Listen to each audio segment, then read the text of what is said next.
Hoje vamos finalmente falar sobre o Ato Criativo, Uma Forma de Ser, livro escrito pelo Rick Rubin e também pelo coautor Neil Strauss, ou Ghostwriter, seja lá como você interpretar isso, mas esse livro não é apenas escrito pelo Rick Rubin. Esse é um dos livros mais famosos sobre o processo criativo, ele é um best-seller, foi lançado em 2023, se eu não me engano, e muitas pessoas me recomendaram a leitura desse livro aqui. E aí, será que vale a pena? Será que eu consegui absorver alguma coisa? Eu tenho algumas opiniões fortes sobre esse livro, tá? Eu vou tentar trazer pontos positivos, mas eu também vou falar talvez bastante de pontos negativos, assim, que me incomodaram bastante nesse livro. Mas enfim, vamos começar do jeito mais simples, falando sobre essa edição aqui. Essa aqui é uma edição em português, tá? Ela é uma edição em capa mole. Eu particularmente não gosto muito da impressão que fizeram nessa capa, ela fica meio manchada, mas a capa é bonita. É um livro que chama atenção e é facilmente reconhecido por todo mundo que já trombou alguma vez ali com o Rick Rubin, já sabe mais ou menos sobre o que é. Você reconhece isso aqui à distância, né? Ele é um livro, como eu disse, em português e a tradução é feita pela Beatriz Medina, tá?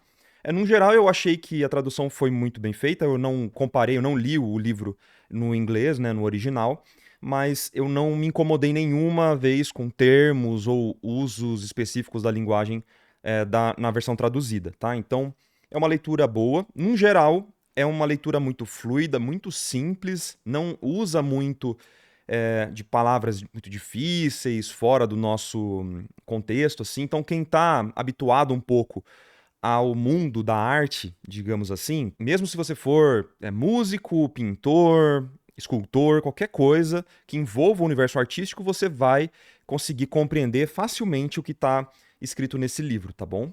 Deixa eu dar um contexto, né? Para quem não me conhece, eu sou o Marco, muito prazer. Eu trabalho com ilustração para jogos já há mais de 10 anos, eu já estou nesse universo de arte há bastante tempo. Eu adoro ler sobre o processo criativo, eu adoro pensar o processo criativo como algo desmistificado, algo que não é simplesmente uma inspiração ou para poucos, tá? Então eu tenho uma abordagem até um pouco cética em relação à arte e ao processo criativo como um todo. Então esse é o meu background. Eu particularmente não gosto muito e não estou muito habituado com a parte mais espiritualista, holística da arte, tá? Eu não quero fazer parecer nesse vídeo aqui que eu estou criticando as pessoas que gostam de pensar a arte dessa forma, sabe? Eu acho que tem espaço para todos, tem formas diferentes de você produzir e pensar a arte, e eu acho que tá tudo bem, mas não é o jeito que eu penso normalmente. Porém, eu tentei ler esse livro de coração aberto, tá? Com a cabeça aberta, de verdade. Tipo, eu tentei tirar um pouco os meus preconceitos com essas questões mais quase religiosas, assim, para poder ler esse livro de uma forma, tipo, pô, o que eu consigo absorver daqui? Eu quero tirar o melhor. Obviamente, eu tava gastando meu tempo aqui nessa leitura, né? É um livro que tem 270 páginas, mais ou menos, um pouquinho mais. Então eu não queria perder o meu tempo, né? Eu queria aproveitar o máximo possível essa leitura. Mas foi difícil, tá? Foi bem difícil pra mim. Especialmente no começo do livro, tem algumas partes que me pegaram muito forte, assim, numa questão de gosto pessoal mesmo, e até partes eu achei até meio perigoso, de verdade. Assim, tem um discurso aqui do Rick que eu particularmente detesto, assim, repudio mesmo, achei completamente desnecessário e que destoa de todo o restante do livro. Eu vou falar sobre essa parte já já, mas eu quero só comentar. O Rick Rubin, ele é um produtor musical. E ele ajudou a desenvolver inúmeros álbuns bem famosos e que marcaram a minha vida, tá? Cara, álbuns do System of a Down, do Slipknot, do Slayer, álbuns de hip hop, Run DMC, Jay-Z ele ajudou a produzir também, até Adele, outros artistas super pop. Então ele vai num espectro de 8 a 80, sabe? Ele produz coisas muito diferentes. Mas o jeito dele produzir é muito específico e algumas pessoas não gostam, de verdade. Ele, como eu mencionei, produziu o álbum do Slipknot e o Corey Taylor, que é o vocalista, né, o líder ali do Slipknot, ele já criticou o trabalho que o Rick Rubin fez com eles várias vezes, assim, sabe? Isso é uma história muito antiga. Se você quiser dar uma pesquisada mais aprofundada, faça. Mas basicamente a crítica é que ele cobrava muito caro, ele é superestimado, ele chegava, sentava no sofá, pedia para eles tocarem a música ali, que eles tinham trabalhado durante dias e dias e dias, ele coçava um pouco a barba, ele comia alguma coisa, falava qualquer coisa assim, tipo, ah, não gostei, gostei, e ia embora. E cobrava uma grana para esse tipo de trabalho. Ele claramente, assim, não gostou de ter trabalhado, ele acha que o Subliminal Verses é um dos piores álbuns do Slipknot por causa disso, ele não gostou dos vocais dele, enfim. Eu não quero ficar me adentrando nisso, mas eu só quero dizer que o Rick, ele tem essa vibe diferente, assim, ele é quase um guru, entendeu? Ele tem essa aura de guru e ele claramente quer emanar essa aura também, o jeito que ele fala, os pensamentos mais reflexivos, que não são muito diretos. E, de novo, eu acho que tá tudo bem. Existem perfis e perfis de pessoas, né? E ele é assim, é a forma que ele se mostra pro mundo, e, obviamente, o livro vai refletir esse tipo de coisa, tá bom? Então, um resumo bem rápido também para não gastar muito do seu tempo. Se você busca por um livro bem mais direto, com dicas muito práticas e efetivas, e é isso, o processo criativo, pá, não é esse livro. Esse livro é um livro que você vai parar, vai ler um capítulo, vai refletir um pouco sobre o que ele quis dizer, porque ele não é direto, né? Ele vai sempre fazer algumas voltas, vai jogar algumas coisas no ar, não vai explicar sobre o que ele está falando. Ele vai falar sobre experiências anedóticas dele e ele vai pautar a realidade em volta dessas experiências anedóticas, o que é péssimo na minha visão, mas é o jeito que ele escreve. Ele escreve assim, baseado nas experiências dele e ok. Então a leitura desse livro é algo compassado, entendeu? Que você vai deixar ali na mesa, na cabeceira da cama, vai ler um capítulo e vai ficar refletindo sobre aquele capítulo durante alguns dias, provavelmente. Aí você volta, lê mais um capítulo. E essa estrutura do livro eu acho bem legal, assim, já para não começar criticando, né? Eu gosto dessa estrutura do livro, até me ajuda, me facilita bastante a vida, porque são capítulos muito curtos. São capítulos de tipo 3 páginas, sabe? No máximo, assim. Tem capítulos que são de 1 página. E os capítulos eles são intercalados por quase haikais. São alguns pensamentos, algumas frases muito curtinhas, até com quebras de linha para fluir a leitura de uma forma diferente. São quase haikais. Não chega a ser um haikai, mas é quase isso. Então é um livro que é contemplativo, sacou? Vai lendo aos pouquinhos e vai contemplando. Eu quero voltar nessa questão da experiência anedótica do Rick, porque é o jeito que ele baseia toda a estrutura do livro, tá?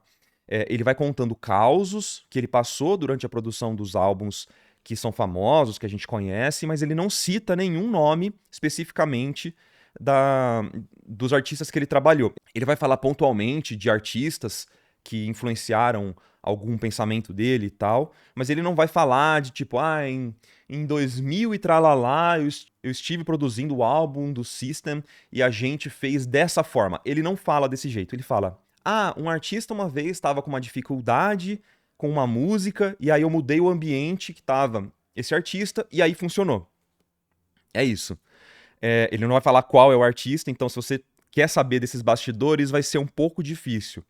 Você sabe o jeito que ele trabalha, o jeito que ele pensa, mas por utilizar de experiências anedóticas, ele acaba compartilhando uma história particularmente que eu achei muito perigosa, assim, sabe? É logo no começo do livro, na página 30, né, no capítulo Procure Pistas, que ele fala basicamente sobre um médico que sugeriu que ele operasse para tirar a vesícula, se eu não me engano, e aí ele foi numa livraria, abriu o livro numa página aleatória e naquela página tinha uma pessoa falando que se algum médico dissesse para você remover parte do seu corpo, você não deveria fazer. E aí ele entendeu que o universo estava falando com ele, e ele decidiu não operar e que ele tá muito bem, então ele dá essa dica.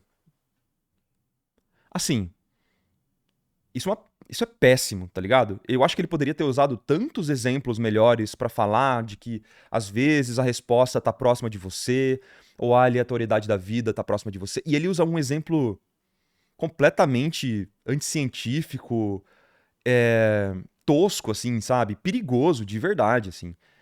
Então, tirando essa parte, que me incomodou demais, assim, o livro fluiu um pouco melhor. Como essa parte é bem no começo da leitura, isso me incomodou demais, assim, sabe? Eu já pensei, tive um grande preconceito, eu falei, mano, esse livro vai ser uma desgraça, assim, ele vai pra esse caminho que eu não gosto, e saber que isso é um best-seller, eu comecei a, cara, ficar meio triste, assim, sabe?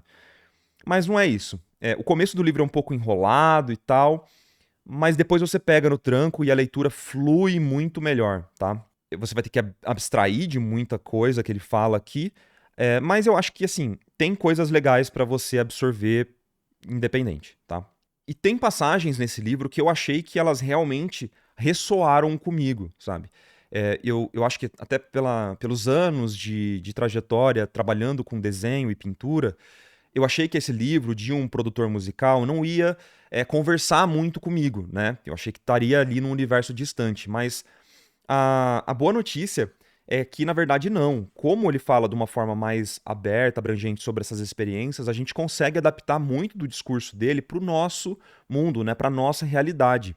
E é até curioso, porque ele abre o livro com uma frase do Robert Henry, que é o criador do The Art Spirit, que é um livro muito legal de arte, que eu ainda tô lendo, mas é super bacana, ele é um pintor, e começa com essa frase assim, ó: o objetivo não é fazer arte, é ficar naquele estado maravilhoso que torna a arte inevitável. Ele começa o livro com essa frase, antes até do sumário, e isso já mostra pra gente mais ou menos para qual direção que o Rick vai tomar com esse livro. Então, como eu disse, algumas experiências que ele teve como produtor ressoaram comigo como artista digital trabalhando para jogos.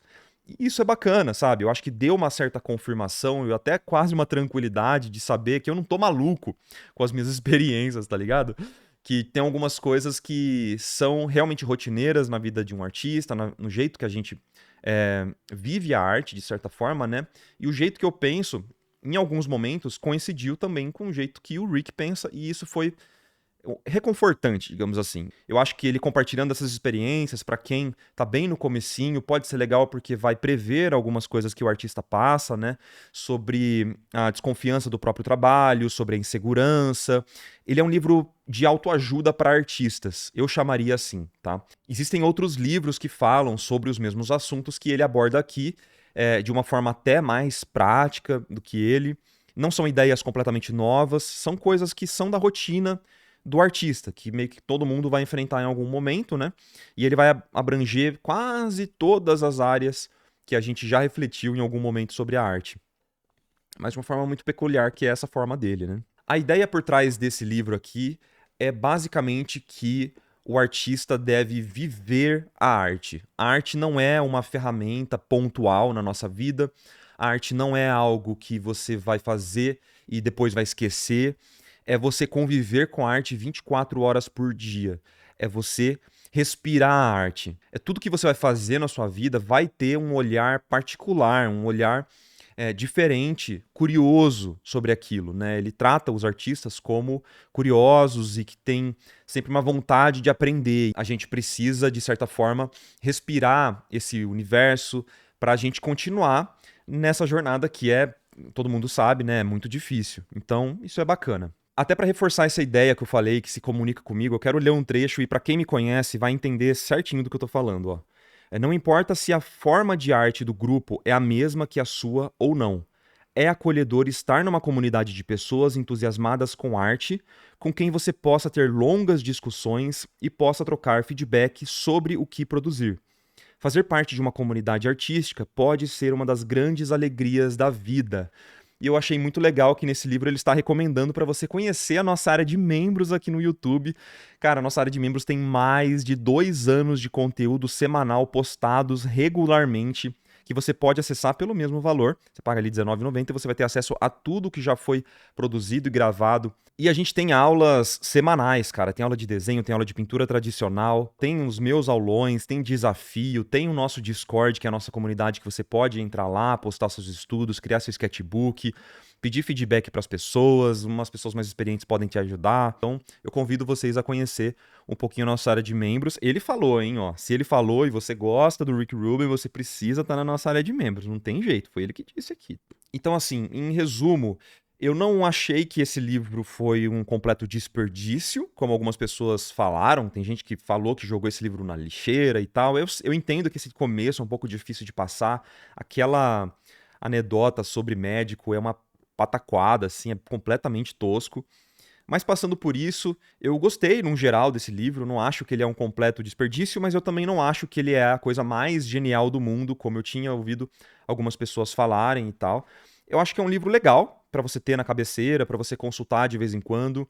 Eu sei que tem pessoas que odeiam esse tipo de livro, tem gente que ama, mas eu acho que eu tô no meio termo. Eu acho que tem coisas que você pode aprender, mesmo sendo uma autoajuda, assim, que a gente tem essa palavra já como algo negativo. Pelo menos no meu universo, a gente vê autoajuda como algo negativo, mas às vezes a gente precisa ouvir certas palavras para tomar algumas decisões, para mudar o jeito que a gente age na vida, ou para a gente passar por alguma barra que está rolando, e aí pode ser bem útil em certos momentos, né? Mas assim, eu só recomendaria essa compra de verdade, tipo, gaste o seu dinheiro com esse livro, se você for uma pessoa que gosta de abraçar a árvore, se você gosta de ter um mentor, um guru, assim, gosta dessa parte mais espiritualista, eu acho que esse livro vai conversar com você. Se você gosta do Rick Rubin, provavelmente você vai gostar desse livro. Esse é o parâmetro. Então, tenta assistir alguns vídeos dele antes. Ele tem vários vídeos no YouTube, entrevistas de mais de hora.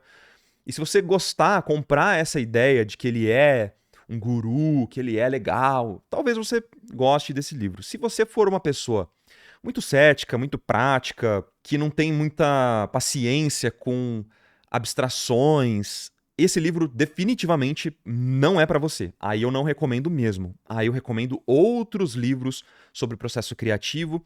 Eu peço que vocês deixem aqui nos comentários sugestões de livros de processo criativo, tá? Eu quero muito poder contar com a sugestão de vocês para que eu possa trazer mais conteúdos como esse aqui. Então deixa aí nos comentários qual que seria um bom livro sobre o processo criativo. Vocês já leram esse livro? O que que vocês acharam do Ato Criativo, uma forma de ser?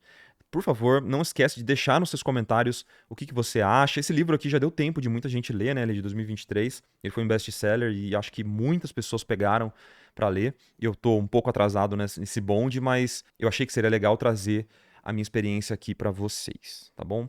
Pessoal, não esquece de deixar sua avaliação aí, se inscrever no canal, conhecer o nosso canal de cortes também, que tá rolando vídeos quase que diários lá, com cortes das nossas lives e tal. Um beijo para vocês e até a próxima. Tchau, tchau.